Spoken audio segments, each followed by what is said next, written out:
یہ 1541 کی بات ہے جب شہنشاہ ہمایوں شیر شاہ سوری سے شکست کھا کر ایران بھاگ گیا۔ اب شیر شاہ سوری کے لیے پنجاب میں صرف ایک ہی رکاوٹ تھی اور وہ تھے گکھڑ۔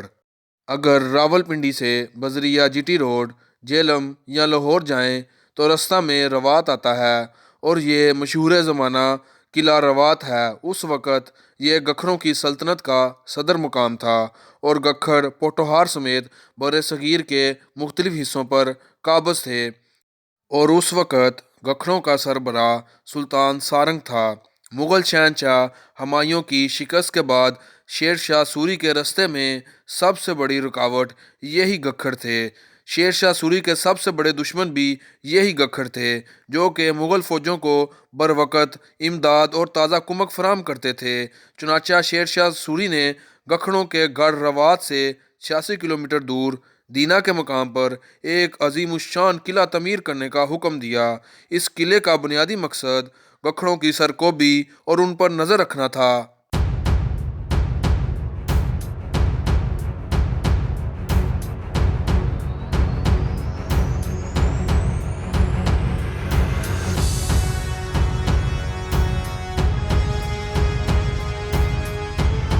السلام علیکم دوستو، آپ دیکھ رہے ہیں میرا یوٹیوب چینل یہ عجیب دنیا۔ دوستو، آج ہم ایک نئی سیریز شروع کرنے جا رہے ہیں جس کا نام ہے پاکستان کے قلعے، اور آج اس کا پہلا ایپیسوڈ ہے۔ اس ویڈیو میں آپ کو جنوبی ایشیا کے سب سے بڑے قلعہ روہتاس کے بارے میں وہ تمام حقائق بتاؤں گا جو اس سے پہلے آپ کو معلوم نہیں ہوں گے۔ گکھڑوں پر نظر رکھنے کی وجہ سے اس قلعے کو دفاعی حکمت عملی کے تحت تعمیر کیا گیا۔ اس وقت یہ قلعہ شیر شاہ سوری کی مشہور زمانہ شاہکار جرنیلی سڑک یعنی کہ جی ٹی روڈ کے ساتھ تعمیر کیا گیا تھا، مگر آج جی ٹی روڈ اس قلعہ سے 5 کلومیٹر دور ہٹ گئی ہے۔ گکھڑوں سے محفوظ رہنے اور ان پر نظر رکھنے کی وجہ سے اس قلعے کو صرف دفاعی حکمت عملی کے تحت تعمیر کیا گیا ہے۔ اس کا واضح ثبوت یہ ہے کہ اتنے بڑے قلعے میں محض چند رہائشی عمارتیں تعمیر کی گئیں، اور کوئی محل نہ ہونے کی وجہ سے شہنشاہ یہاں خیموں میں رہا کرتے تھے، اور بعد میں آنے والے بادشاہوں نے بھی یہاں کسی قسم کی رہائش تعمیر نہیں کروائی۔ یہاں اپنے ناظرین کی معلومات کے لیے بتاتا چلوں کہ اس قلعے کی تعمیر کے لیے چھوٹے پتھروں کی بجائے بڑے پتھر استعمال کیے گئے ہیں، اور پتھروں کو آپس میں جوڑنے کے لیے دال ماش اور مخصوص قسم کی مٹی کا استعمال کیا گیا ہے، جو کہ فن تعمیر میں اپنی مثال آب ہے۔ اس قلعے کی لمبائی تقریباً 5 کلومیٹر ہے، اور یہ قلعہ جنوبی ایشیا کا سب سے بڑا قلعہ ہے۔ مگر یہاں آپ کی معلومات کے لیے یہ بتاتا چلوں کہ اگر باہری لمبائی کی بات کی جائے تو سندھ کا قدیمی رانی کوٹ والا قلعہ اپنی 31 کلومیٹر والی پھیلی ہوئی دیوار کی بدولت سب سے بڑا قلعہ مانا جاتا ہے۔ قلعے کی تعمیر کے بارے میں 2 روایات مشہور ہیں۔ ایک یہ کہ اس قلعے کی تعمیر میں عام مزدوروں کے علاوہ بے شمار بزرگان دین نے بھی حصہ لیا ہے۔ یہی وجہ ہے کہ قلعے کے اندر جگہ جگہ بزرگان کے مقابر نظر آتے ہیں، جبکہ دوسری روایات کے مطابق جب شیر شاہ سوری کا یہاں سے گزر ہوا تو یہاں پر رہنے والے ایک فقیر نے شیر شاہ سوری کو یہاں پر قلعہ تعمیر کرنے کی ہدایت کی۔ یہ قلعہ اندرونی طور پر 2 حصوں پر مشتمل ہے۔ ایک حصے میں کچھ رہائشیں اور پانی وغیرہ کے لیے باولیاں موجود ہیں۔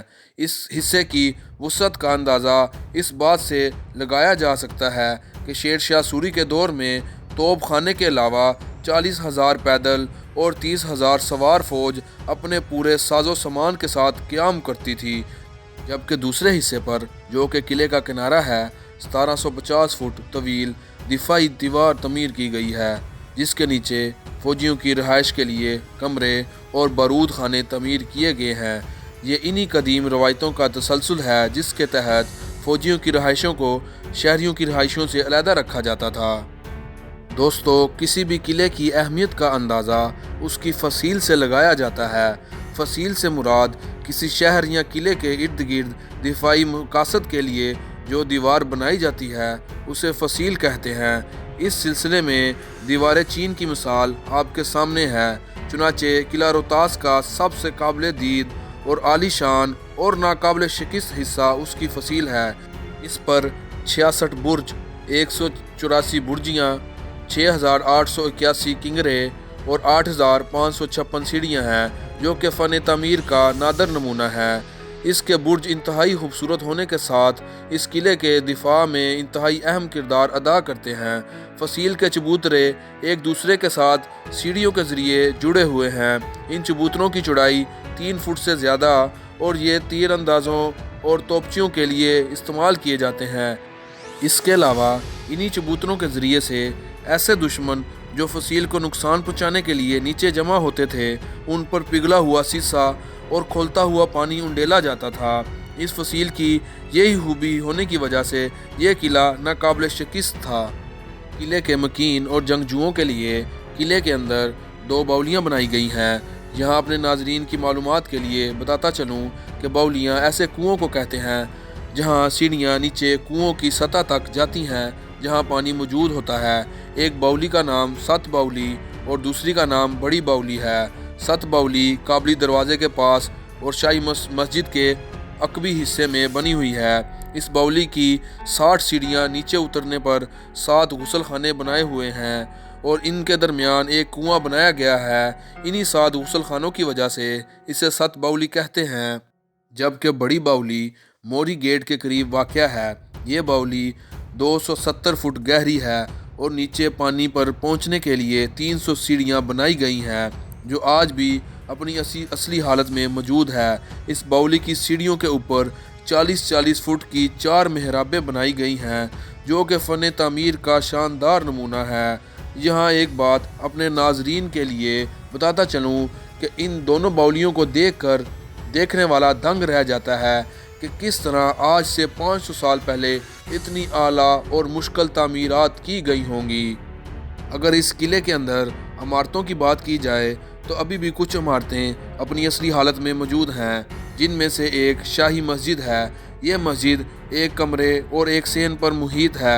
यह मस्जिद सूरी अहद तामीर की चंद अनमोल मिसालों में से एक है। इसके अलावा हवेली मान सिंह, जो आज अपनी असली हालत में मौजूद है, बादशाह अकबर के जर्नैल और सिपा सलार मान सिंह ने तमीर करवाई थी। याद रहे कि शेर शाह सूरी की शहादत के बाद शहनशाह हुमायूं ने इस किले को अपने कब्ज़ा में ले लिया था और फिर बाद में इसी तरह अहद अकबर में शहनशाह अकबर ने इसी किले को अपने कब्ज़े में रखा।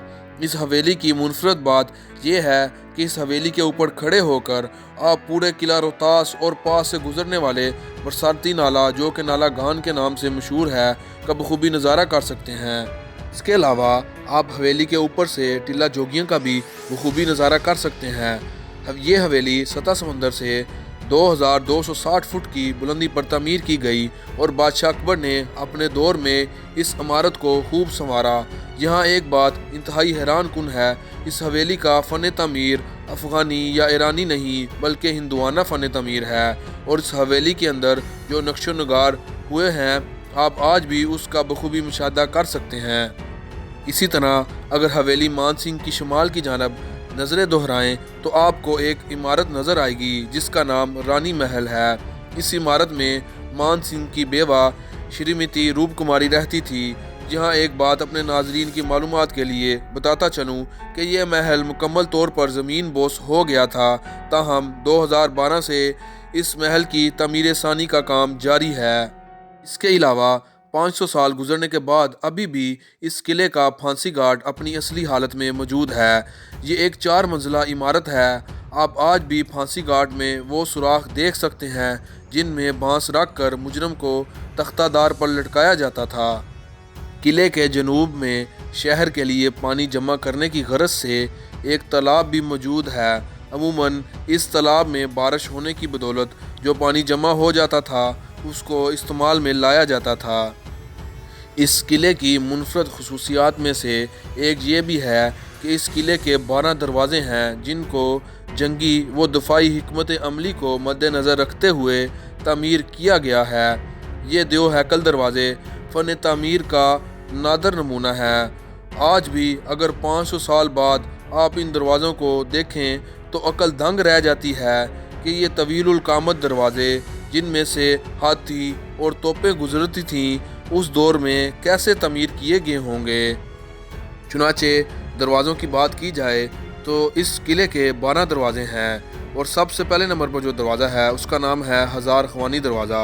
हज़ार ख्वानी दरवाज़ा जो कि सदर दरवाज़ा भी है, इसका रुख शेर शाह सूरी की तमीर करदा मशहूर ज़माना जरनैली सड़क यानी जीटी रोड पर है, जहाँ से टूरिस्ट आज भी गुजर कर इस किले के अंदर दाखिल होते हैं। दूसरा दरवाज़ा तलाकी दरवाज़ा है। तलाकी दरवाज़े से शेर शाह सूरी के दौर में हाथी दाखिल हुआ करते थे। इस दरवाज़े को मनहूस दरवाज़ा भी समझा जाता है। जबकि तीसरा दरवाज़ा शेशी दरवाज़ा या शीश दरवाज़ा कहलाता है। अपने शीशे की तरह चमकदार होने की वजह से इसे ये लक़ब दिया गया था, क्योंकि इसे चमकते शीशों और चमकते चौकों से तमीर किया गया है। चौथा दरवाज़ा और सबसे अहम तरीन दरवाज़ा लंगर ख्वानी दरवाज़ा कहलाता है, क्योंकि किले के रहायशियों और फ़ौज के लिए लंगर इसी दरवाज़े से आता था। इस दरवाज़े की सबसे बड़ी खूबी ये थी कि ये दरवाज़ा बराह रास्त दुश्मन के जंगी इलाके में खुलता था और दौरान जंग ये दरवाज़ा खोल दिया जाता था, जो कि एक तरह का दुश्मन के लिए जाल था।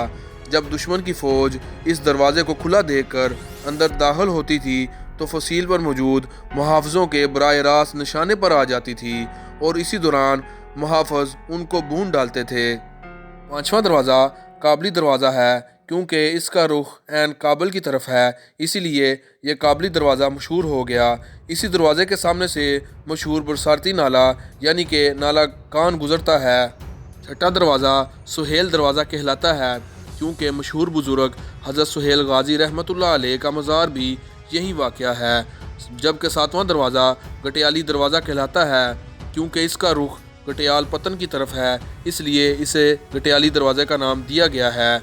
जबकि आठवां दरवाज़ा पीपल वाला दरवाज़ा कहलाता है, क्योंकि इस दरवाज़े के उक्म में पीपल का कदीम दरख्त मौजूद था, जिसकी वजह से इसका नाम पीपल वाला दरवाज़ा रखा गया है। नौवां दरवाज़ा शाह चानन वाली दरवाज़ा कहलाता है, जो कि एक सूफ़ी बुज़ुर्ग शाह चानन के नाम पर रखा गया है, जो यहाँ किले के तमीर के दौरान वफ़ात पा गए थे और उनकी कब्र इसी दरवाज़े के पास मौजूद है, इसलिए इस दरवाज़े को भी उनके नाम से मंसूब कर दिया गया है, यानी कि शाह चानन वाली दरवाज़ा। 10वां दरवाज़ा कश्मीरी दरवाज़ा कहलाता है। कश्मीर की तरफ खुलने की बदौलत इसे कश्मीरी दरवाज़ा कहा जाता है और ये वही दरवाज़ा है जिसकी मदद से उस वक़्त गखड़ों पर नज़र रखी जाती थी। जबकि 11वां दरवाज़ा मोरी दरवाज़ा कहलाता है। जबकि 12वां दरवाज़ा ख्वास ख्वानी दरवाज़ा कहलाता है, क्योंकि ये दरवाज़ा दोहरा बनाया गया है और इस दरवाज़े के ज़रिए आप एक छोटी सी रियासत में दाखिल हो जाते हैं जिसमें ख़ास लोग रहते थे और ये रियासत चारों तरफ से सख्त दफ़ाई हसार में थी, जिस तक दुश्मन का पहुंचना नामुमकिन था। अगर अखराजात की बात की जाए तो इस किले पर आने वाले अखराजात का सही अंदाज़ा मालूम नहीं, ताहम वाक़यात जहांगीरी के मुताबिक इस किले की तमीर पर उस वक़्त के 34,25,000 रुपये खर्च हुए और ये अखराजात एक पत्थर पर लिख कर किसी दरवाज़े पर नस्ब किए गए थे। इस किले की तमीर में बैक वक़्त 3 लाख मज़दूरों ने हिस्सा लिया और यह किला 4 साल 7 माह और 21 दिन में मुकम्मल हुआ। एक दिलचस्प मालूमात अपने नाजरीन के लिए बताता चलूँ कि अगर आज आप किला रोहतास जाएं तो किले के अंदर एक पूरा शहर आबाद है। किले के अंदर एक हाई स्कूल भी कायम है, मगर ये आबादी यूं ही कायम नहीं हुई। इसका बाकायदा आगाज़ शेर शाह सूरी के बेटे सलीम शाह सूरी ने किया था। सलीम शाह सूरी ने बाकायदा हुक्म जारी किया कि किले के बाहर की जो आबादी है उसको किले के अंदर मुंतकिल किया जाए। उसके बाद जो बस्ती वजूद में आई उसे रोहतास गाँव का नाम दिया गया।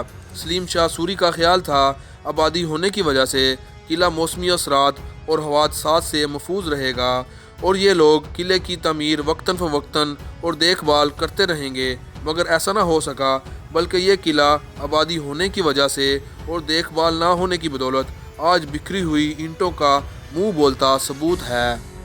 अगर आज के दौर में आपने किला रोहतास जाना हो तो झेलम से दीना बराह रास्त जीटी रोड या झेलम से पिंडी की तरफ जाएं तो रास्ते में दीना से तकरीबन 5 किलोमीटर पहले एक रास्ता बाईं जानब किला रोहतास की जानिब मुड़ता है। यहाँ से ठीक 5 किलोमीटर के फासले पर किला रोहतास वाक़या है।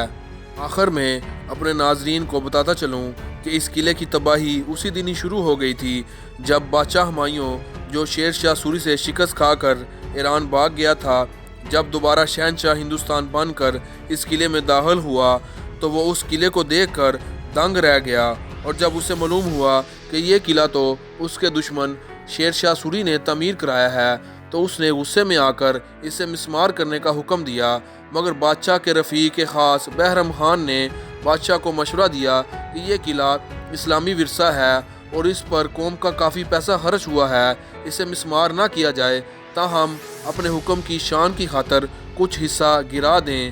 چنانچہ سہیل دروازے کے 5 کنگرے گرا دیے گئے جو بعد ازاں تعمیر کرا دیے گئے۔ ہم اس ویڈیو کے ذریعے حکومت سے مطالبہ کرتے ہیں کہ اس قلعے کو اپنی اصلی حالت میں دوبارہ تعمیر کرایا جائے تاکہ یہ عظیم الشان قومی ورثہ پھر سے اپنی اصلی حالت میں زندہ ہو جائے اور اس کی تزئین و آرائش سے حکومت ٹورزم کے ذریعے وسیع پیمانے پر زر مبادلہ کما سکتی ہے۔ اس قلعے کی کوئی تو ایسی خصوصیت ہے نا جس کی وجہ سے اقوام متحدہ کے ذیلی ادارے یعنی کہ یونیسکو نے اسے اپنے ورلڈ ہیریٹیج سائٹ میں شامل کیا ہے۔ امید کرتا ہوں آپ کو ویڈیو پسند آئی ہوگی۔ آخر میں آپ سے یہی ریکویسٹ ہے، چینل کو سبسکرائب کریں، بیل آئیکن پر کلک کریں اور کمنٹ سیکشن میں اپنی رائے کا اظہار کریں اور ویڈیو کو لائک کریں۔ اپنا بہت خیال رکھیں۔ ملتے ہیں نئی ویڈیو کے ساتھ۔ اللہ حافظ۔